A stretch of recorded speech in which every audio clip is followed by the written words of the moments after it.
Amber, we will, okay,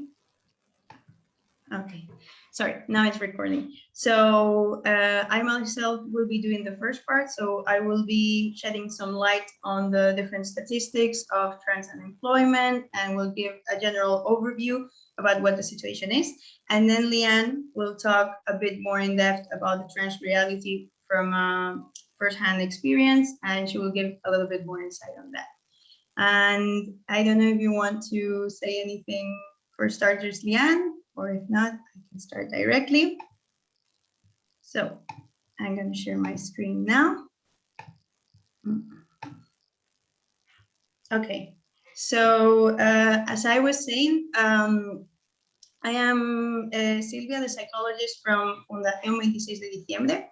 We are a foundation that is aimed at mostly LGBT plus folks in the in older ages, so the elderly in general. But one of the many projects we carry out currently is Proyecto Ámbar, which is a project for the social and laboral integration of trans folks. But first, to understand what we're talking about, we need to understand a couple basic concepts, which is where I'm going to start. And first and foremost, the difference between sex and gender. So first of all, sex is a mostly binary category that some of you may think of as a biological concept, but actually it's mostly something that is simply assigned by doctors once a baby is born. And usually babies are assigned either boy or girl. But for many people, this is not their actual truth, and they don't identify with this sex, and their gender is a different one. So what does this all mean? Gender is rather a social category, and the way someone lives their reality, lives in their gender, and the way someone identifies with their gender. So therefore, for example, a trans woman would be assigned by a doctor at birth the sex of a boy, but this person's actual gender is she's a woman, and she identifies as something, and therefore she is a woman. And then something else to understand before we dive a bit deeper would be the concepts of sexual orientation, gender identity, and gender expression. First of all, sexual orientation. What is this? Sexual orientation is the people you are attracted to or not. So people can be attracted to men, women, or non-binary people, or to none at all. Maybe if you're asexual or aromantic. So people can be heterosexual, homosexual, bisexual. There are many different combinations. And then on the other hand, we have gender identity, which is, as I was saying, the way people identify with their gender. So am I a woman, a non-binary person, man, etc. And finally, gender expression is the way I show that gender to the world. That can be the way I dress, my aesthetic, etc. So for example, take for instance, a trans woman, her identity, her gender would be she's a woman. Maybe this woman is particularly masculine or butch, because that's the aesthetic she prefers, and therefore her gender expression would be butch in this case, and her sexual orientation could be, for instance, bisexual. So here we would have all the three different components of the sexual identity.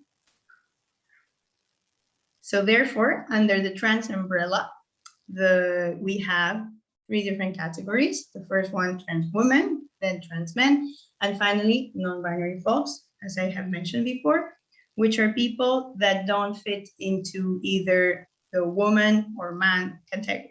They can either fall somewhere in between or completely outside the gender spectrum because they identify with neither. And then another important thing to understand about trans folks is their transition process. What is this?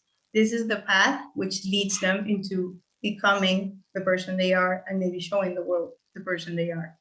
It is very important to understand that this is a very unique and individual process, and that there's no transition process that is alike to another one. And it is also extremely important to understand that it can entail physical changes or not. So some people can decide to undergo operations or take hormones maybe to change their appearance and feel more comfortable in their body. And some people are completely comfortable like that. and do not undergo any physical changes.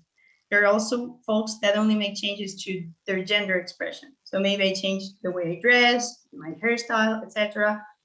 All of these different options are equally valid, and there's no two pathways that are completely alike. Another important thing to understand the transition process is that there may be different phases to it, different processes of coming out to oneself, to the rest of the world, in different environments, and all these different changes I've mentioned. There may be, first I decide that I'm going to change my pronouns, but later on maybe I change my appearance. There can be many phases to this. And trans folks are at most vulnerable at the beginning of each of those phases, because it's the moment they are undergoing changes, maybe presenting themselves to the world as who they are. And it is very important to understand that these beginnings are some of the hardest parts.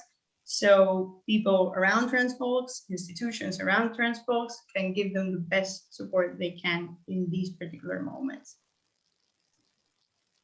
And coming up next, I want to give you some information of the landscape of how different areas of trans folks' lives look at the moment and the way they are facing discrimination. First, in terms of workplace opportunities, trans folks suffer from extreme exclusion from the job market. They have a 80% unemployment rate if you, well, as a general average, but this is an even higher number in cases of trans women, for example, particularly trans women of color or trans migrants in general may be facing even higher rates of unemployment. A third of the trans population that actually receives some kind of income survives with less than 600 euros. And 15% of trans folks survive each month with less than 300 euros. So these are cases of extreme poverty and vulnerability. And then in the cases that trans folks do have a work job, 89% hide their identity at work, so they do not come out at their workplace. And almost 56% of them have conflicts because of their identity at work. Also, it is very important to understand that 40% of them also get rejected at interviews. So they face rejection in many different areas, and this entails consequences that can be sometimes even life-threatening because it entails cases of extreme poverty. Then in terms, coming back again to those people that do have a job, they practically have no visibility at work whatsoever. 92% of trans folks decide to hide their love life, their emotional life, so they are not only inside the closet of being trans, but in general, they hide many areas of their lives at the workplace because they feel they can't be fully themselves at work. 54% do not become visible in the sense that they don't come out of the closet at all. And then the hate crimes that happen in the workplace in terms of targeted towards the trans collective are also extremely high, even compared to the other letters of the LGBT plus community. 42% of trans folks have suffered verbal violence at work. 55% have not been defended by anyone in their workplace, and 70% end up not reporting at all because they don't see this as something that could actually help. So these are also areas that are important to take into consideration in terms of how we decide to support trans folks. Also, in education terms, trans folks suffer from a high school failure and dropout rate because they don't have the support network inside or outside of school very often. And in general, at schools, they lack the knowledge and awareness to actually be able to help them. So over 0.5% of trans folks at school have actually failed and had to repeat years at school, or sometimes even end up dropping out of school. And 51% of them have suffered bullying at school. And then the next area I want to talk about is the housing situation. In general, there are not many specific resources that are educated towards actually attending trans folks. There are not many financial resources in general. There are many difficulties in the access of the households for those people that need shelter. There are not many public resources in general that target the homeless population, but specifically those that could be safe for trans folks are even less. They are practically none. And 1 in every 5 trans folks has been homeless at a certain point in life. So this again shows the rates of extreme poverty that the trans community can face. And 31% of them have lived discrimination when being in housing for homeless folks. And also 39% of folks that have actually tried through any type of public service to access housing needs, housing helps like shelters and so on, have suffered discrimination in such places.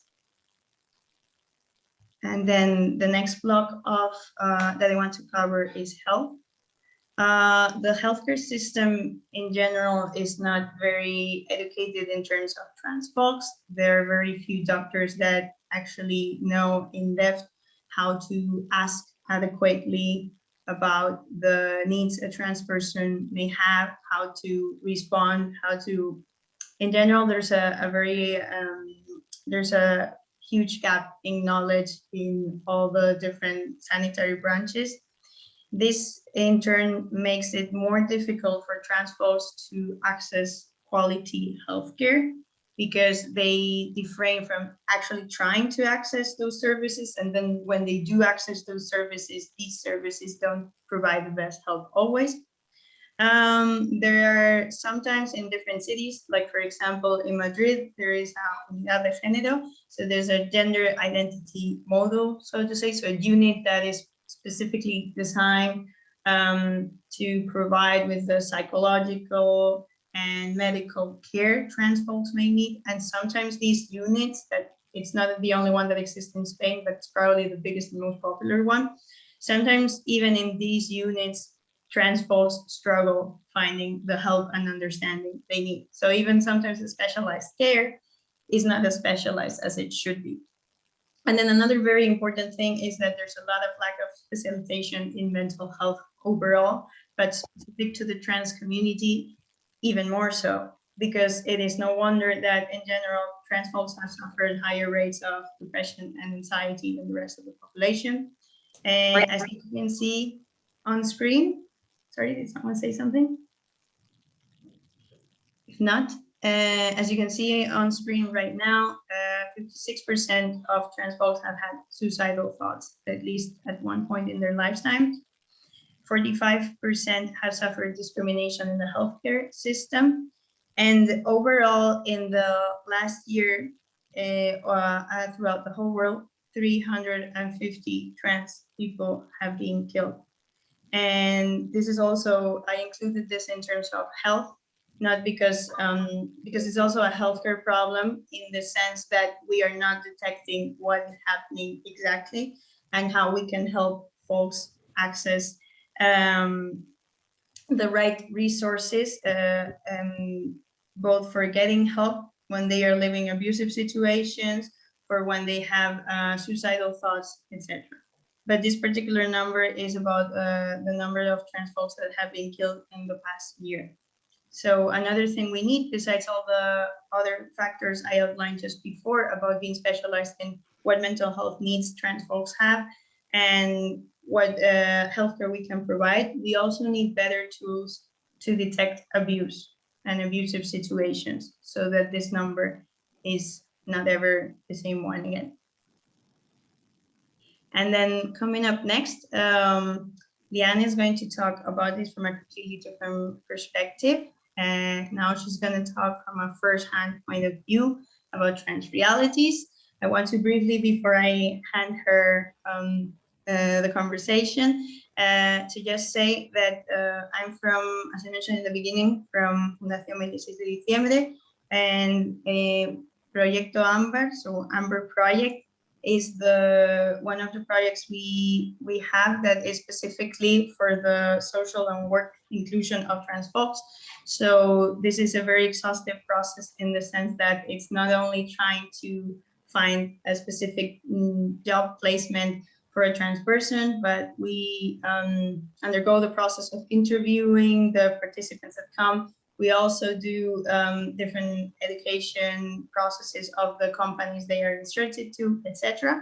And this is just so you get an overview of who we are and what our foundation is called. Then on the other hand, I want to briefly say that another project we carry out at Fundación 26 de Diciembre is I'm the psychologist of the foundation, and I'm the responsible person for the project of Diverse Women. So basically I attend and help psychologically speaking. So I do different psychological sessions with LGBTIA plus women. So in my case, I'm not only involved in the trans mental health unit, so to say, but also lesbian, bisexual, trans folks, and intersectional and bisexual women. And I just wanted to leave this information here in case there are any trans women in the public that want to know if there are specific mental health access resources that are free. This is one of them as well. We do that here. And right now I don't have anything else to say besides saying that Lian is the next speaker, and I will briefly introduce her. She's a cultural and social anthropologist. She's currently finishing her master's thesis on video games and minorities, and has done a huge amount of work on the inclusion of trans folks and equality. And here's her LinkedIn because I think she's looking for a job, and you should totally check her out because she's doing a lot of different things.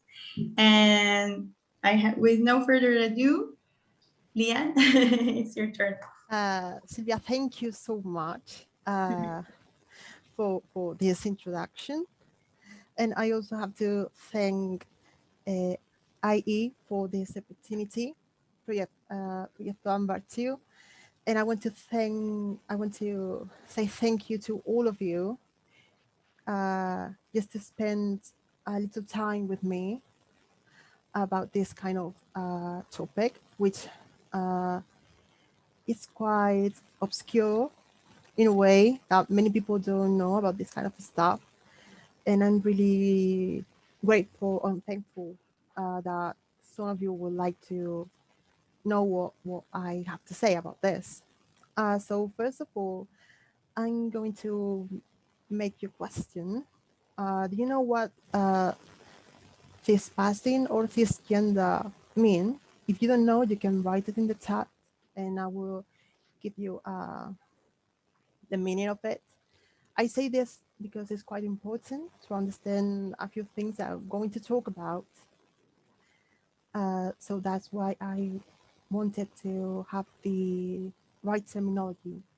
And okay, Sergio knows about it. Someone doesn't know about it, or everyone here is kind of a pro in this field. So if no one says anything, I would presume that everyone knows about it. Sophia also knows about this. Awesome. Okay, good. Then I guess I don't have to talk about it or explain it. All right. So they told me that I should talk a little bit about my experience and my struggles. So that's what I will do. But I also have to say that I consider myself quite lucky or quite privileged about this because my gender expression match my gender identity. I also have cis passing, as people would say, and that helps me a lot when I have to face some difficulties or struggles in my life. But first of all, I have to say that I come from a little town near Madrid, and I don't know if some of you around here are from a little town as myself, but uh, everyone talks about everyone, and everyone knows about everyone and everything. So uh, from very little, I knew who I was. But I also knew that if you speak out about it, at least in that moment in time, you were gonna suffer a lot. And that's what happened to me. Not because I expressed it, not because I said, hey, I'm a transgender woman, or I'm a girl, but mostly because I look quite feminine. I look quite femme. And uh, that was something that they didn't like in my town. So uh, I suffer from bullying, uh, since I had like 5 years till I was 18, I think, more or less. So it was for quite some time. I have this kind of thing to deal with, and I think I was the first person in my town to come out as transgender. Um, but the next thing I have to do when I finish high school, I enrolled in university, and I had to go to, sorry, I had to go to Madrid, and that changed a lot of things in my life because it was more open, and what I studied, I studied social anthropology. Some of the teachers, they were LGBTQ plus. Um, so when we were talking about gender issues, and I talked to one of my teachers in private about it, I remember she told me, "Oh, so you're transgender? I always thought you were queer." And I look at her and I thought, what does queer mean? Like, I never heard of it before. Uh, and since then, I start reading a lot of scientific material about transgender people in general, transgender people in other cultures. And it was all quite interesting to see how other cultures deal with this kind of problem in different ways and more open ways.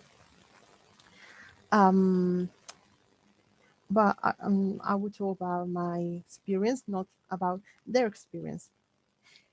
If you want me to just to say anything about them, you can ask later about them, and I will tell you everything that I know. So I remember that I was having quite some struggles. Uh, for example, with the bathrooms, I've always had this kind of difficulty to go into the bathroom because I've never. I was like waiting for like 10 minutes uh, in front of the two bathroom doors, thinking, where should I go?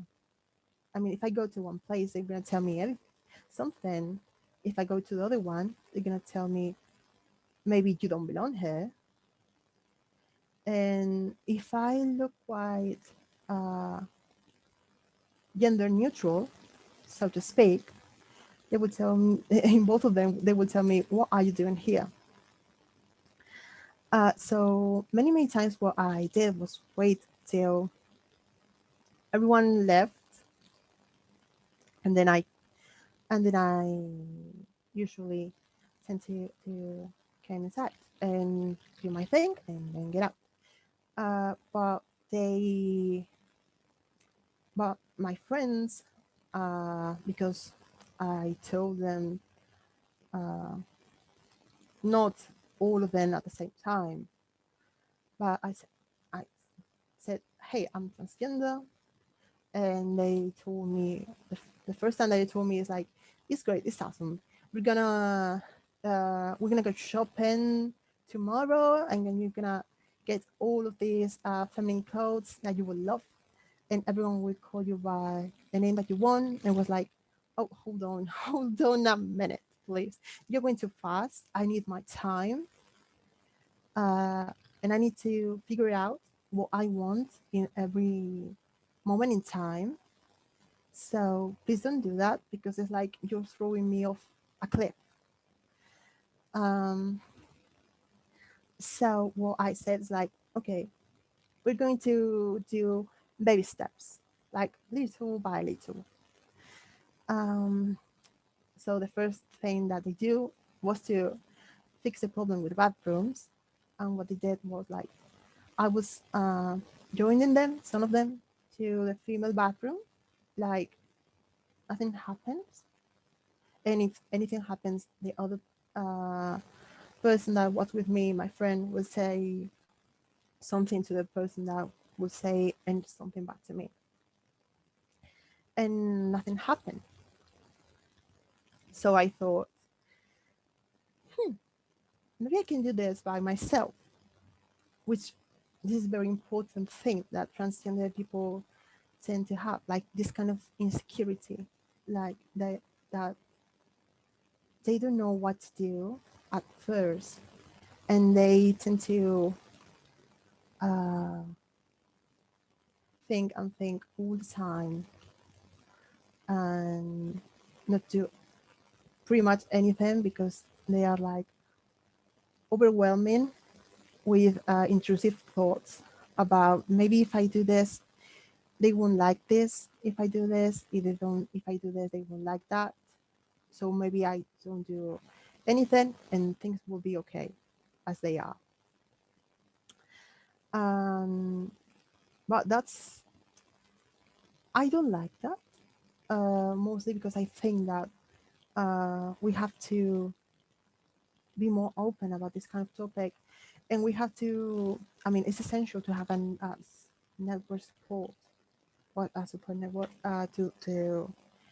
to deal with this kind of struggles. Because in my case, if I didn't have this kind of help to go into the bathrooms, uh, I would still have the struggle nowadays, like going into any space and I have to go to the bathroom. I will stand right in the hall for like 10 minutes till I get my mind up about where should I go. And so it's quite important to help the transgender people, to make them feel safe and make them feel comfortable, and help them find out where do they want to go in every moment in their time. Um, Now I feel very comfortable going to a female bathroom and not into a male bathroom at all. Um, and that's a problem that I had for many, many, many years in the past. And that helps me a lot to try new things. For example, when I was in the university and I speak or I came out to my friends, what they did, and I have to say, it's a very interesting way of thinking, quite clever actually.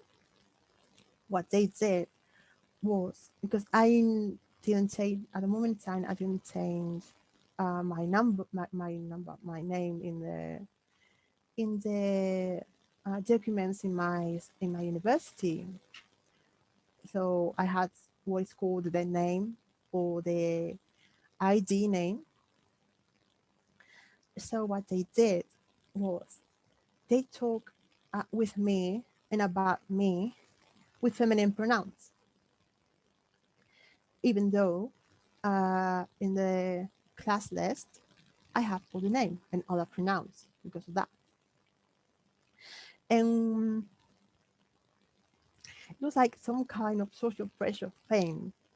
Everyone start talking to me in with female pronouns, referring to me as as a girl or as a she and her and all that.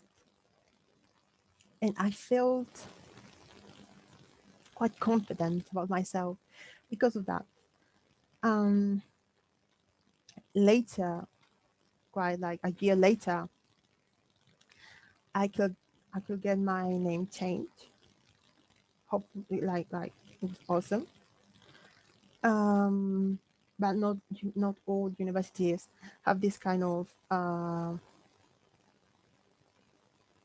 to say it. Not every university have this kind of um, unit, because I go to some kind of unit in the university where they have like LGBTQ plus office, and you could change your name there and have, if you have any kind of struggle with your identity, you could go there and they will try to help you about it and deal with it. And not every university have this kind of stuff. So as I said before, I'm quite privileged about this.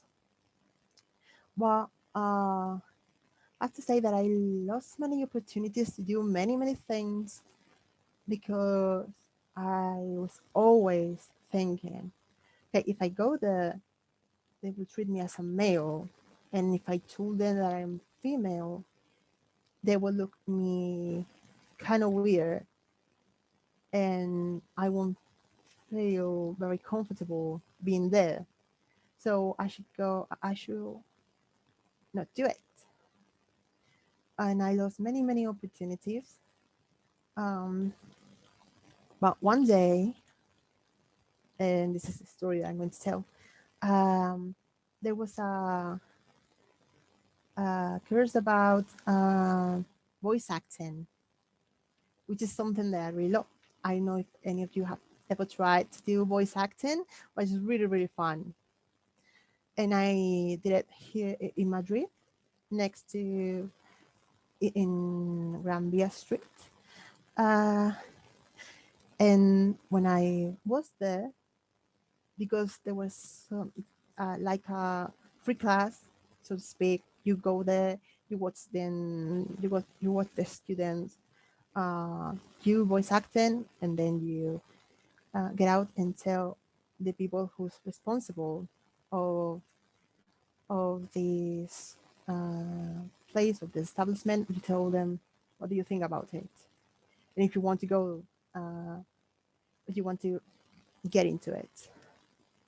So I really loved it, and I tell them, hey, maybe this is a bother to you, but I'm transgender. I get that maybe I will be a bother about this. I'm about a bother because I could be a bother, and I would like to have female characters or do female characters. And they told me, oh, I mean, it's not a problem at all. Like, we had quite a few transgender students before. And I was like, what? I was quite shocked because, and this is something that many transgender people have. It's like this insecurity about being, first of all, a bother, that they think if they go some places, they're gonna bother the other people that are there, even if they are they co-workers in many cases. Um, Also, tend to think that they're not gonna be treated as they want, and that it's overcomplicated. Like, if you go to get into anything, you are like overcomplicating things. And when I get there and I did that, I thought, if I'm capable of doing this, I should be capable to do many more things. And maybe I should try to do more things, because if I knew that I could change, because they told me, yeah, there's no problem. You can have your name. You can be called Leanne. and there will be no problem. The only thing is that you have to give us your ID just uh, for the payments, which is understandable. It was like, oh, okay, perfect. And they give me uh, female characters because my voice is quite feminine. So I match this person that usually uh, want in a company or in any place because I don't look as trans as many people will say, and they said to me to my face, and I don't like that because you're not given all the you're not given the other people you pretend opportunities based on what are they capable of, but rather what they look like. And there's some studies about this, and I'm going to mention, if I can mention to sociologists, I can do it.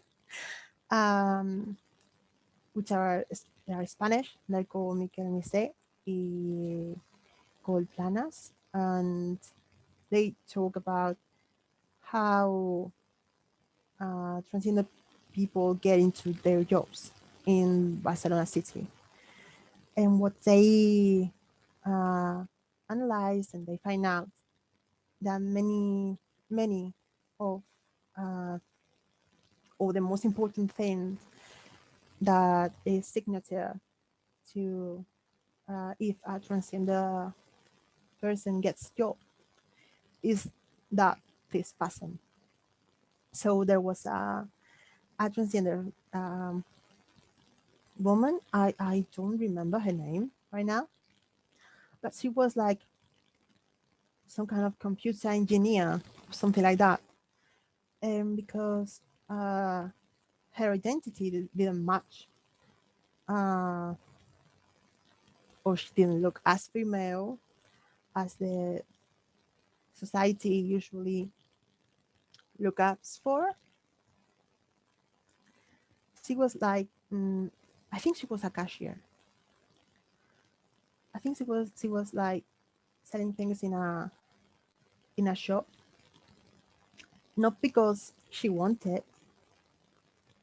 but because nobody else will give her a chance.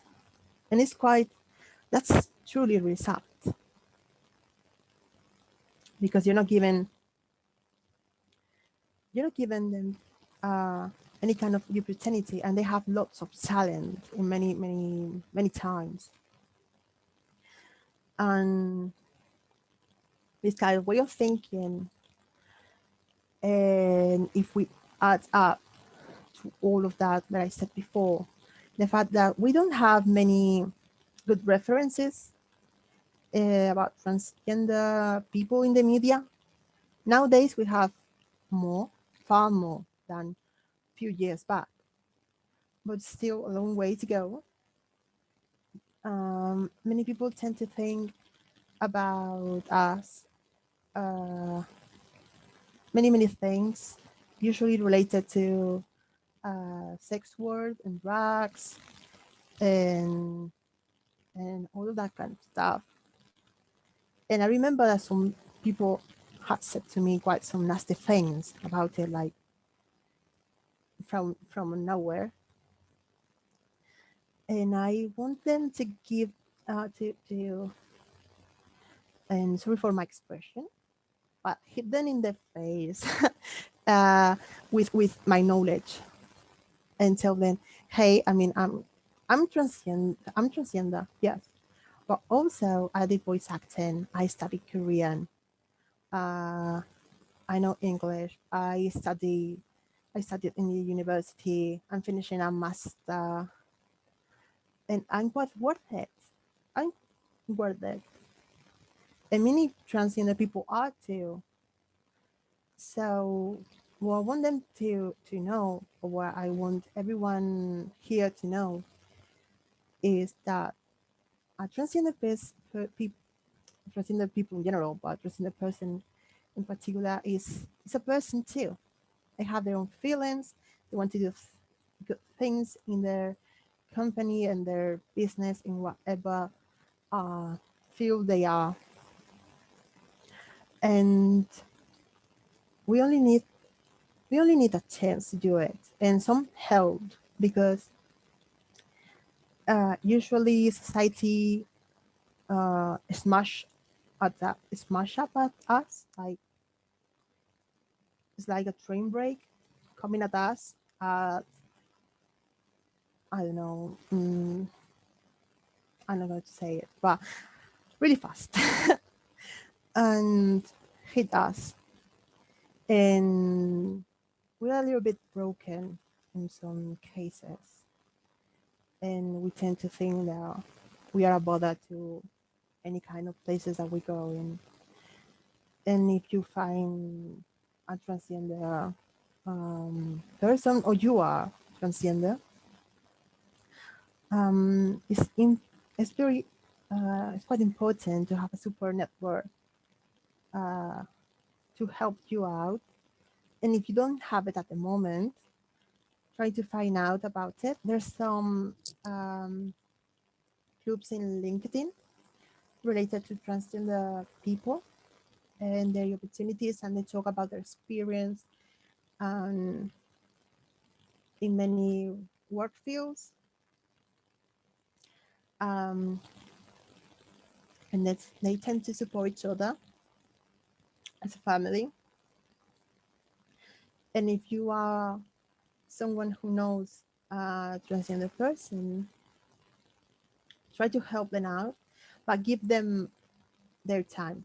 Like, give them the time they need to figure things out and to figure out how many steps they want to take each time. Because, for example, maybe if you're working in a company, maybe you want your name to be changed, but you don't want to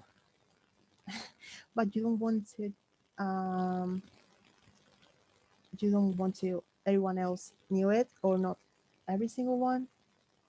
So maybe you want just a tiny little bit of group of people know about this thing, or maybe you're quite open about it, but you don't feel comfortable wearing feminine clothes, for example. Oh, bye, Sergio. Um, and yeah, and it's about giving them a safe space first and foremost, and after that, help them uh, figure out what they want to do, and help them out in any way that you can. And I would like to be talking far more about this and with more profound, uh, but we don't have that time. So I guess this is the time where you can ask me any question. And sorry for my terrible English. This is the first time that I made a full English conference, so I was quite nervous. So sorry for my many grammar mistakes. I'll break the ice, Lian. Thank you so much. Your English is just great. So you have to be really, really proud about your English and your skills. So congratulations. Yeah, thank you so much. I just loved hearing you and sharing your experience with us.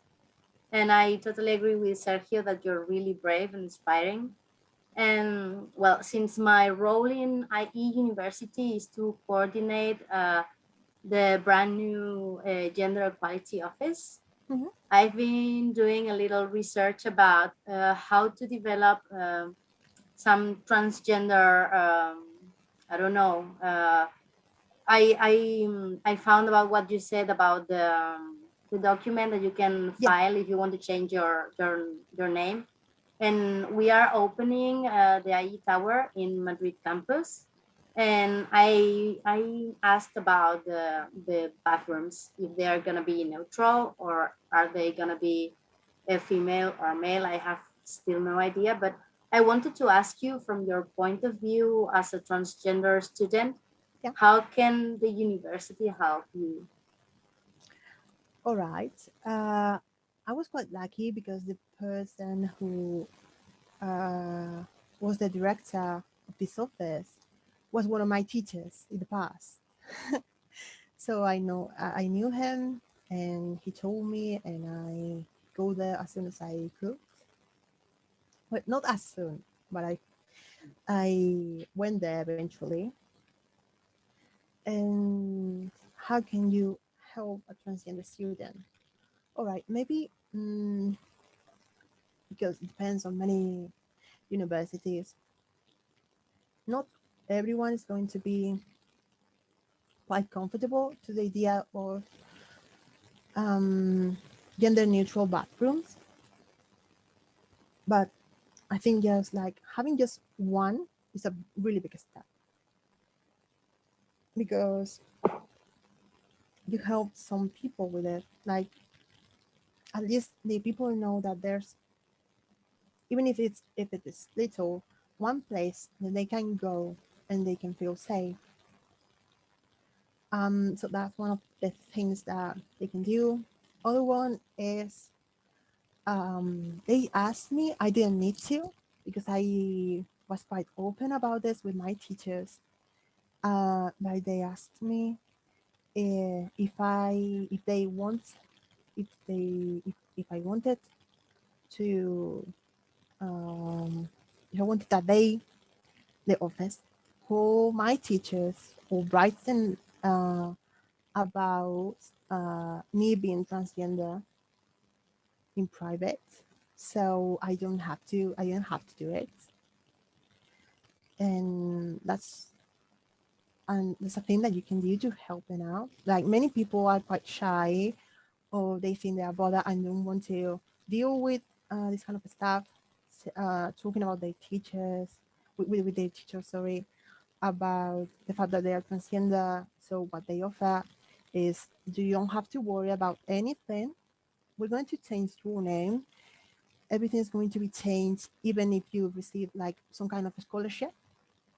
Uh, you receive it in your own name. University gives you in your chosen name and not the ID name. Mhm. And the class list will be changed too because it was like automatized or something like that. You do it like immediately. And if you want, because you don't have to, you can tell us, and we will talk with the teachers about about the fact that you're transgender and help you out with this process. And if any teacher have any kind of problem, we will deal with this. So you don't have to be dealing with all of this because you have enough with being a student. And I think everyone here is a student or was a student or and knows about how stressful can be the life of students. So that's some of the things that you can do to help a transgender person in your office. I mean, I would probably would say far more things in the future, but I can remember right now. Oh, Sophia has a question. And how can we as students help the trans community? And what do you wish your classmates had done to help you? All right. Um, I didn't talk about this, but I came out in high school too with my director and also with my classmates. And maybe it was because uh, they were nearly the end of the last year of high school, but I felt quite bad because I told them about it, and nobody did a thing. And hello, Ken. Nobody did a thing, and they are like they never heard anything from it, or at least they didn't look like I they they they care in one way or the other. Um, so when I received this kind of treatment, so to speak, uh, I thought I thought maybe I shouldn't be so open about this. Maybe I shouldn't be so talkative about this and be so open. And when I get into university, the first year I didn't say a thing. It was the second when I came out. And how can you help transgender community?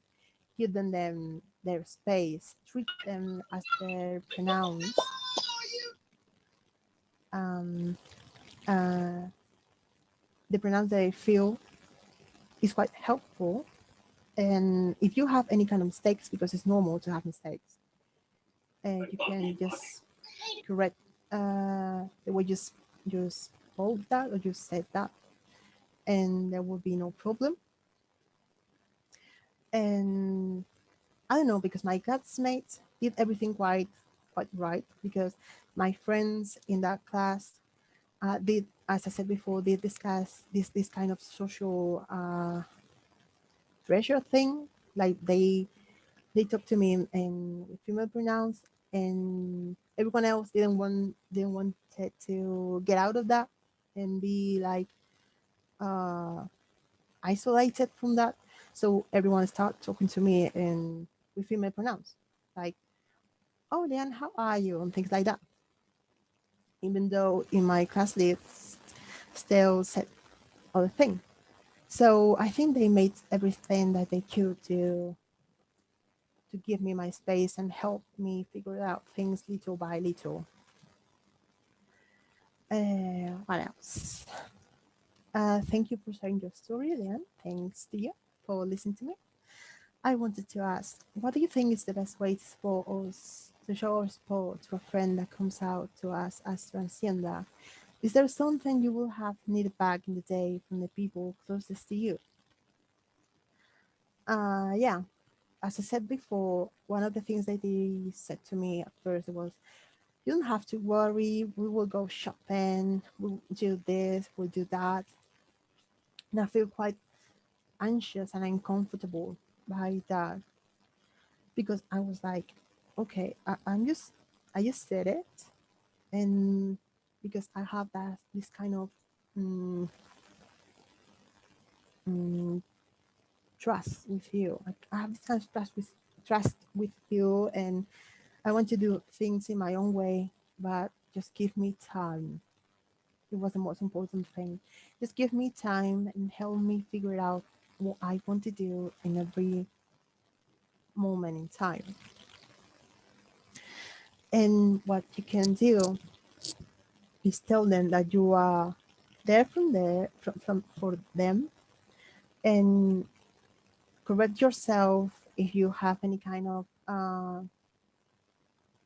mistake when you use pronouns, because it's quite natural. Like, you met someone for many years, and one day he told you, "Hey, I want you to treat me this other way." It's quite hard to figure it out first, and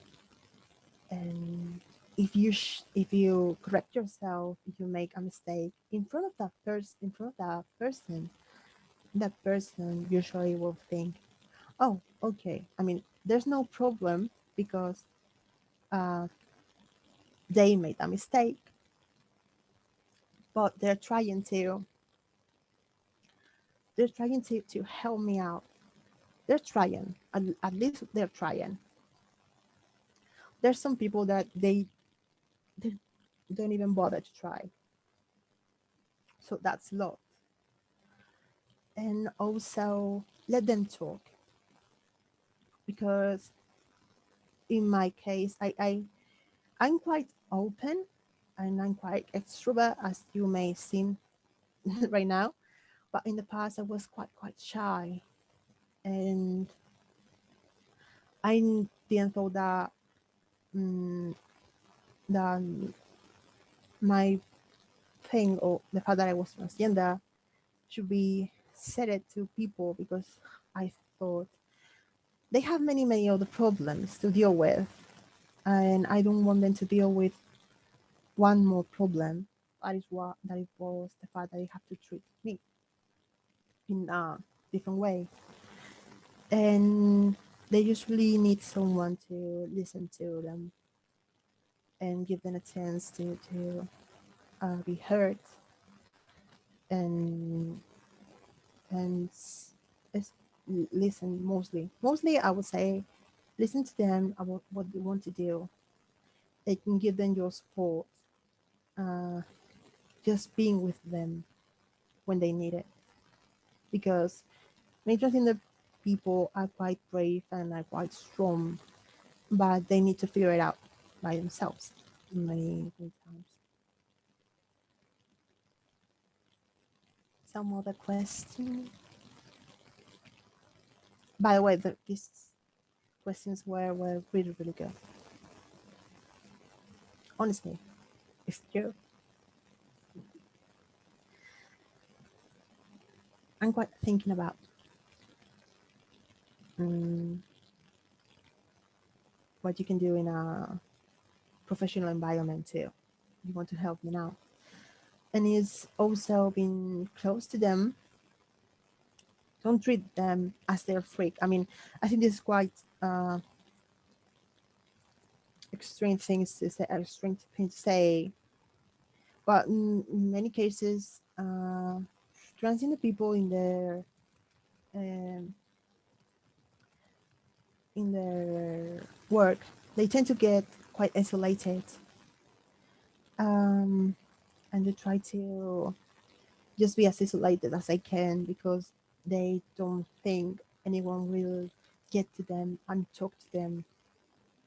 So they just be like in their own space, or in their own workspace, and don't tend to socialize as much with other people. And if you are a coworker or a supervisor or anything, and you see this, what you should try to do, or what I would do, is go there and talk to them and try to pull them out of that kind of environment, which is not quite efficient, neither to that person, neither to the company, neither to their co-workers.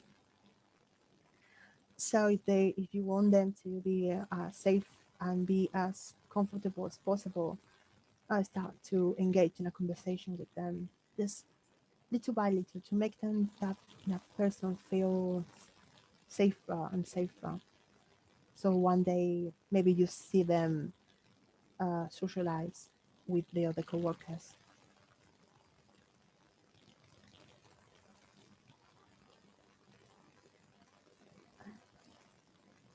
Hi, Lian. Thank you for sharing your experience. Thanks to you, as I said before.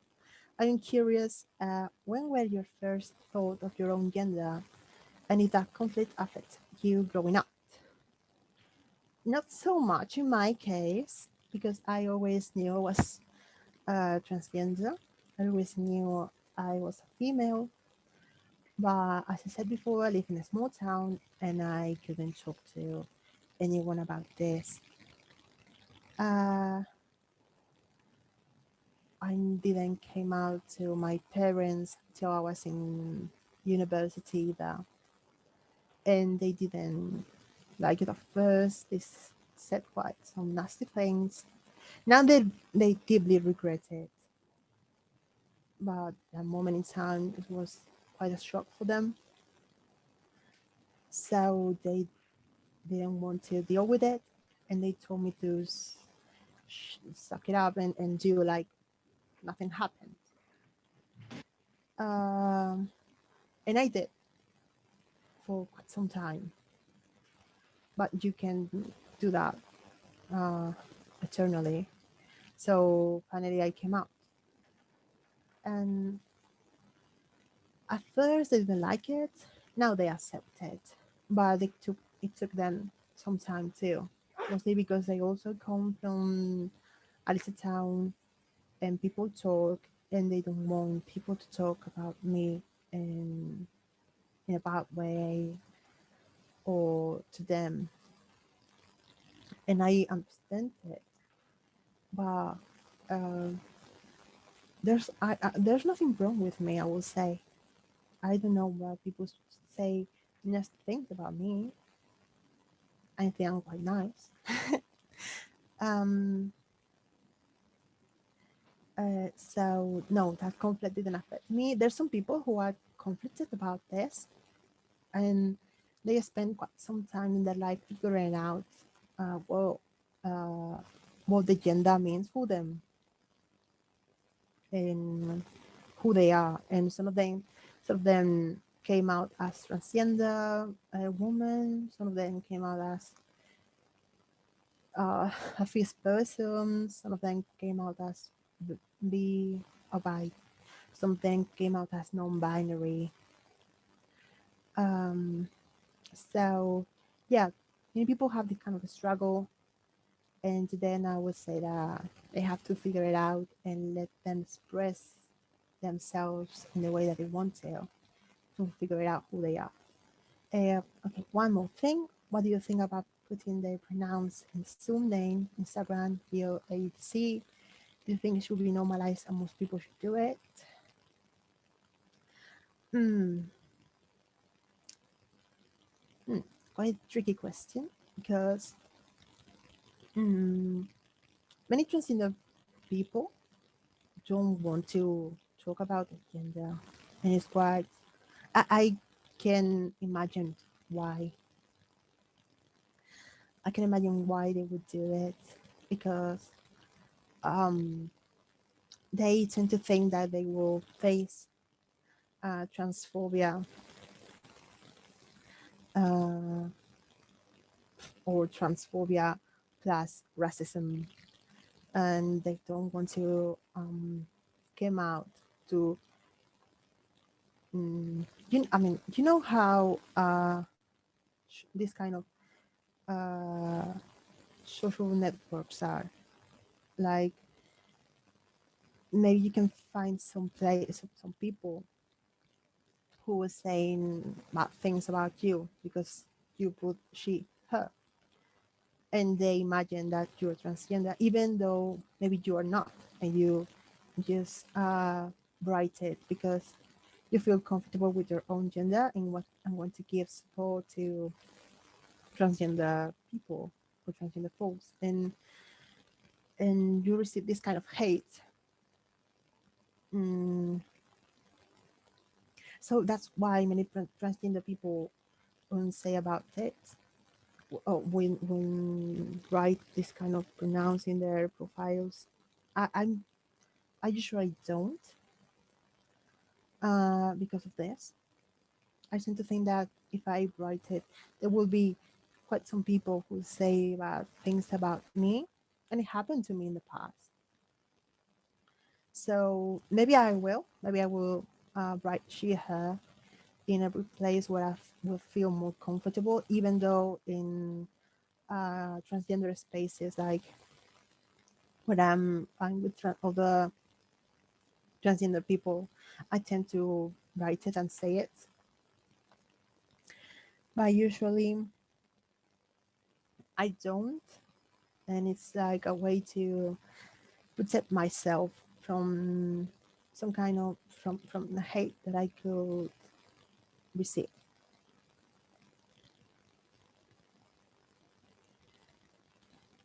And also because uh, in many places, if you write that you are she her, they tend to ask, and that can make a conversation with someone that you barely knew quite you can make that conversation quite uncomfortable for that person that you barely knew. I don't know if I'm explaining it. If I trying to, I don't know if you get me. I think you do. I think so. And my wondering now is maybe if we start to share it more and more, Yeah, if and I if think that is it if becomes natural and normal, no? yeah, if this kind of actions like writing your gender in your profile, many people, more people will do it. I think many transgender people will feel far more comfortable to write about who they are in this kind of social networks and media, and people will try to express themselves in a more healthy way, because many, especially non-binary people, face many difficulties in many places when they said that they are non-binary,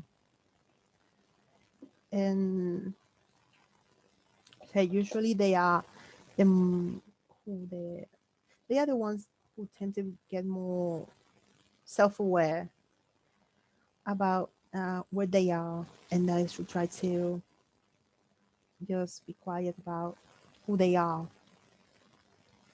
and usually feel far less comfortable than a transgender person would, or I mean a transgender woman or transgender male, because non-binary are also part of transgender. Um, I think will be useful if professors start putting their pronouns, because that will lead more students to also put their pronouns. I agree with you. Actually, I I really agree with you about this, Sophia. Um, many as I saw my teachers um, writing their pronouns in their LinkedIn and in other uh, social networks, and I think that really helps a lot to to get it more like normalized, and in the same way that someone on Instagram can just put a dog emoji, uh, anyone should be able to write their pronouns without receiving hate.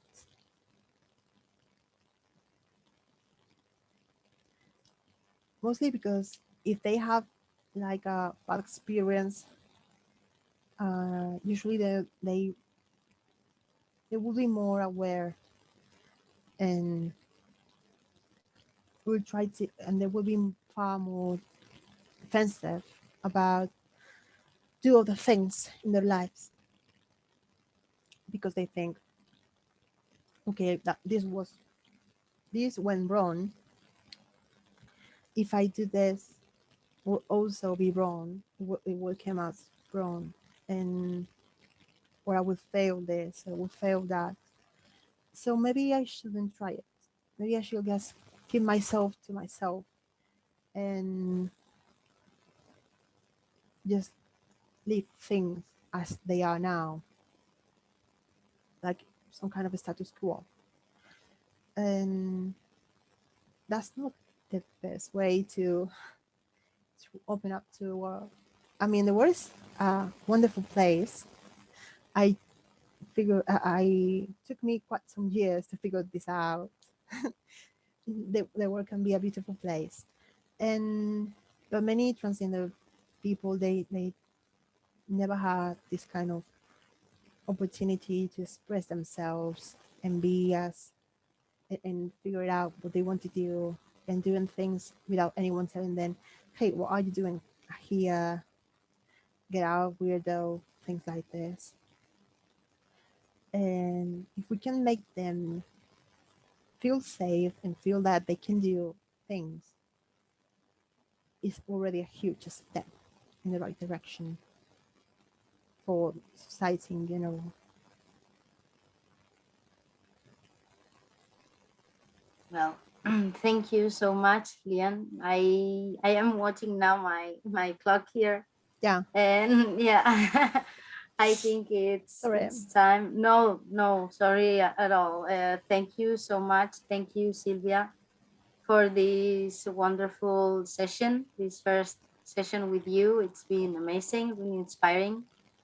I want to keep in my mind what you just said, Lian, that the world can be a beautiful place.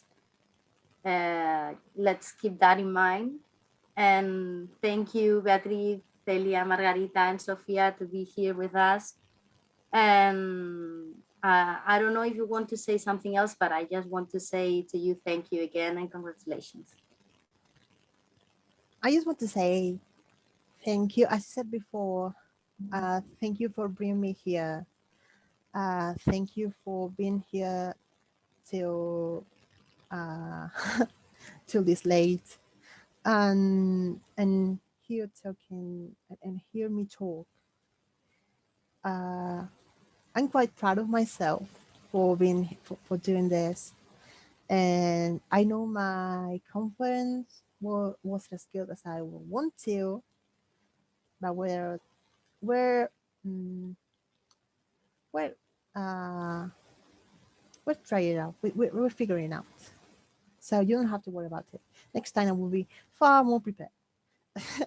And yeah, thanks to all of you for listening to me, and hopefully you will apply this kind of many tips that I just said in your daily life if you ever find out and if you ever find a transgender person in your lives.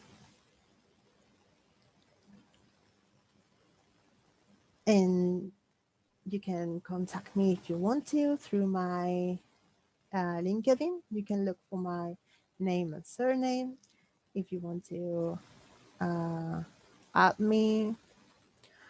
And also, if you find out about any kind of, I shouldn't say that, but if you find out any, how to say it, Sylvia, help me out because I'm quite shy and I don't want to say it.